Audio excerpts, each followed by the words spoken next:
Donald Trump is absolutely unraveling right now, and there's no other honest way to describe what we're watching unfold. His attempt to cover up the cold-blooded killing of Alex Jeffrey Peretti hasn't just failed. It has imploded. What Trump clearly believed would be another situation he could control with misinformation, intimidation, and loyal media surrogates has turned into a moment that is spiraling far beyond his reach. What makes this different is where the backlash is coming from. Trump isn't just facing criticism from his usual political opponents. He's watching his own MAGA base fracture in real time. People who have defended him through scandals, indictments, impeachments, and outright lies are now pausing and saying, "This is too much." That alone should tell you how severe this situation has become. Trump is seeing groups he once counted on begin to pull away. The National Rifle Association is no longer blindly repeating the administration's talking points. MAGA Republicans in the House and Senate are quietly creating distance. Influencers who made entire careers out of defending Trump are suddenly hedging their language. Right-wing writers who normally justify any show of force are now openly questioning the official story. Even Second Amendment advocates are pushing back, asking how a legally armed law-abiding citizen could be executed in the street. Trump overplayed his hand. He assumed he could smear a dead man the way he has done so many times before, and that everyone would fall in line. But the American public is seeing this for what it is, a watershed moment. One of those moments where the lies collapse under the weight of reality. People should have recognized this pattern years ago, but now it's unavoidable.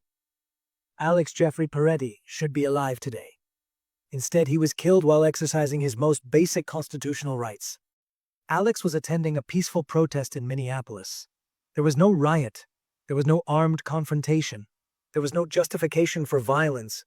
At the protest, a female demonstrator was being aggressively handled by federal agents. She was pepper sprayed. She was shoved down. She was being brutalized in full view of the crowd. Alex saw what was happening and did what many people hoped they would do in that moment. He stepped in to help her. That single act of decency is what put a target on his back. Border Patrol agents immediately turned their attention to Alex. He was pepper sprayed directly in the face. He was struck. Multiple agents rushed him at once. They tackled him. They forced him to the pavement. Witnesses describe him being pinned, beaten, and overwhelmed by force. He was on the ground. He was restrained. He was not attacking anyone. And then they opened fire. Alex Peretti was shot again and again. At least 11 times. 11 rounds fired into a man who was already subdued. 11 shots fired when there was no visible threat. That is not law enforcement. That is not self-defense. That is an execution. What happened next may be just as disturbing as the killing itself. Within hours, the Trump administration launched a coordinated effort to control the narrative. Officials claimed Alex had a concealed handgun, implying that this alone justified his death. But that story quickly collapsed under scrutiny. Yes, Alex legally owned a firearm. Yes, he had a valid concealed carry permit. And no. The weapon never left its holster. Video evidence confirms it. Multiple angles show Alex never reaching for the firearm, never drawing it, never threatening anyone. The gun remained exactly where the law requires it to be the entire time. That matters. Because what appears to have happened instead is chilling. Evidence strongly suggests that agents accessed the holstered weapon after Alex was already under control, and then used its existence to retroactively justify lethal force. That should terrify every American, regardless of political affiliation. This wasn't just an attack on the First Amendment, it was a betrayal of the Second Amendment too. As more details emerged, public anger intensified. Alex Peretti wasn't some anonymous protester. He was an ICU nurse at the Minneapolis VA hospital. He dedicated his professional life to caring for critically ill veterans. Patients trusted him. Families trusted him. Colleagues describe him as calm under pressure, deeply compassionate, and committed to service. He worked at the VA because service mattered to him. He believed in helping people who had already given so much to this country.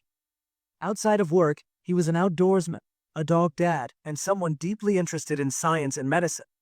He lived a quiet life, focused on improving the lives of others. And in his final moments, he was doing exactly that. Protecting someone else. Instead of honoring that, Trump officials immediately smeared him. They labeled him a domestic terrorist. They implied that carrying a legally permitted firearm while peacefully protesting meant he deserved to die. They suggested that constitutional rights only exist until the government decides they don't.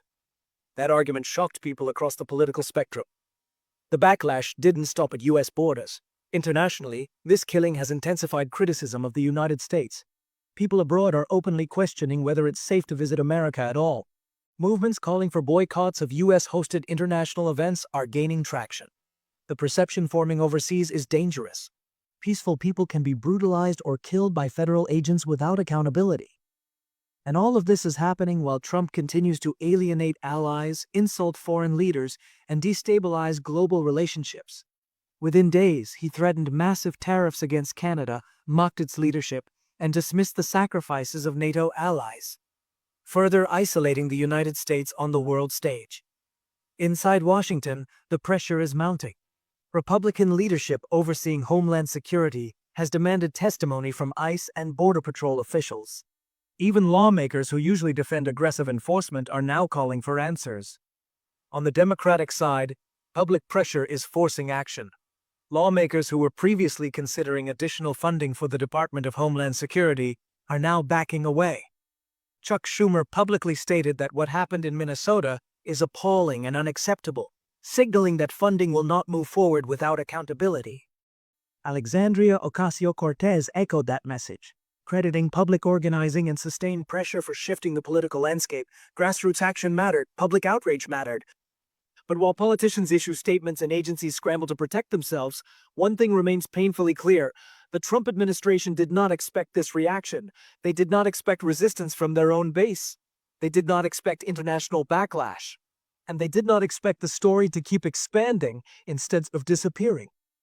And as the facts continue to surface, and as more voices speak out, this story is no longer just about one horrific killing. It's about what comes next, who is held accountable, and how far this administration is willing to go to protect itself. And that's where the situation becomes even more disturbing. And this is where the situation stops being just outrageous and starts becoming genuinely dangerous. Because once the Trump administration realized that the initial smear wasn't working, they didn't pull back. They escalated. Instead of transparency, they chose intimidation. Instead of accountability, they chose obstruction.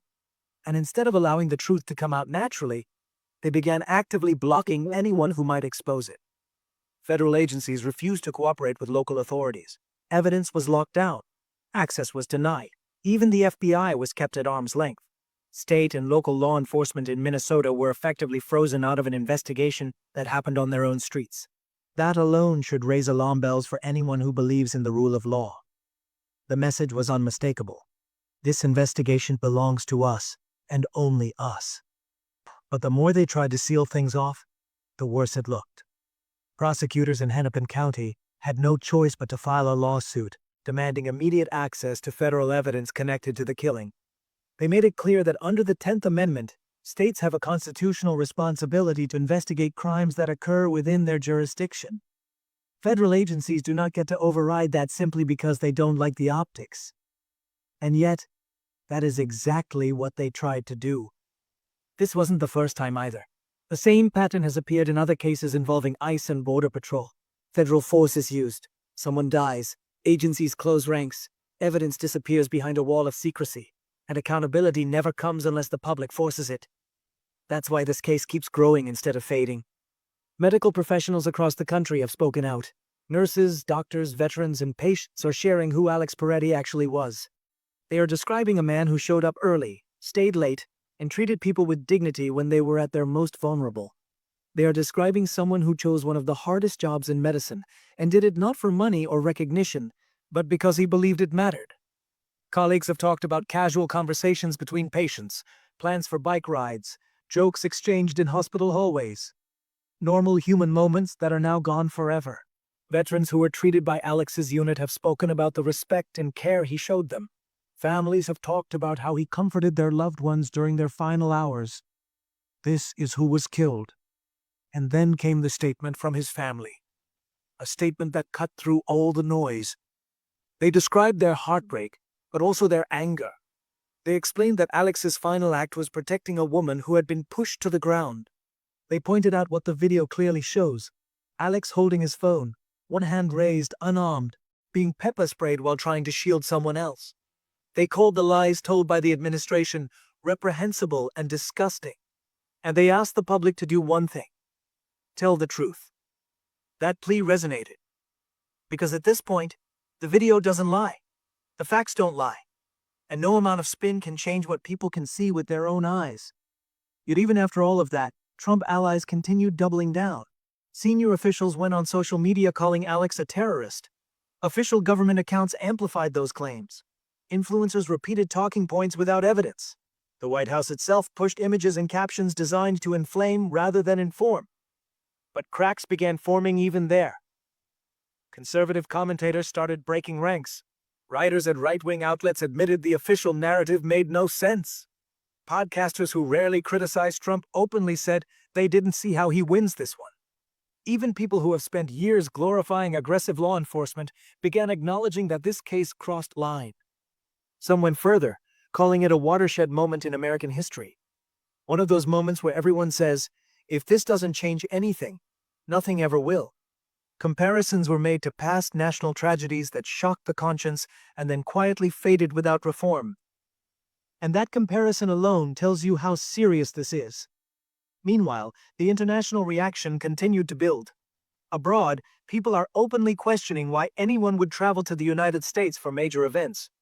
Why attend tournaments, festivals, or protests in a country where federal agents can gas you, beat you, or kill you with no accountability? Why risk it? At the same time, Trump continued antagonizing allies. He insulted Canada's leadership. He threatened massive tariffs. He dismissed the sacrifices of NATO partners who fought alongside U.S. forces. In a matter of days, he managed to deepen global isolation while this scandal exploded at home. Inside Congress, the pressure only intensified. Republican leadership overseeing Homeland Security formally demanded testimony from ICE, CBP, and related agencies. That alone was extraordinary. It signaled that even within Trump's own party, there was recognition that this could not simply be brushed aside. On the Democratic side, the political calculus shifted dramatically. Lawmakers who had previously considered funding increases for DHS began publicly backing away. Senate leadership stated clearly that no appropriations bill would move forward if it continued funding agencies engaged in unchecked abuse. Grassroots pressure worked. Phone calls worked. Organizing worked. Politicians who usually hesitate were forced to take a position. But while statements were issued and hearings were scheduled, the core question remained unanswered. Who is accountable? Who made the decision to use lethal force? Who approved the narrative afterward? Who ordered the obstruction? And how many similar cases have never seen daylight because there was no camera, no viral video, no public outcry?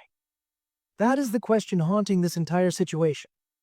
This is no longer just about Alex Peretti, as horrific as his death was. It is about a system that believes it can operate without oversight. A system that believes force justifies itself. A system that believes lies will always work. Until suddenly, they don't. What we are watching now is not closure. It's escalation. Investigations are expanding. Lawsuits are piling up. More witnesses are coming forward. And the administration's responses are becoming increasingly aggressive, increasingly defensive, and increasingly desperate. And that desperation tells you everything. Because when power feels threatened, it reveals itself. When lies stop working, the truth starts spreading faster. And once that happens, there is no putting this story back into a box. This moment will not disappear quietly. The only question left is whether it becomes a turning point, or just another warning that was ignored until the next name is added to the list. And that is where this story truly stands right now.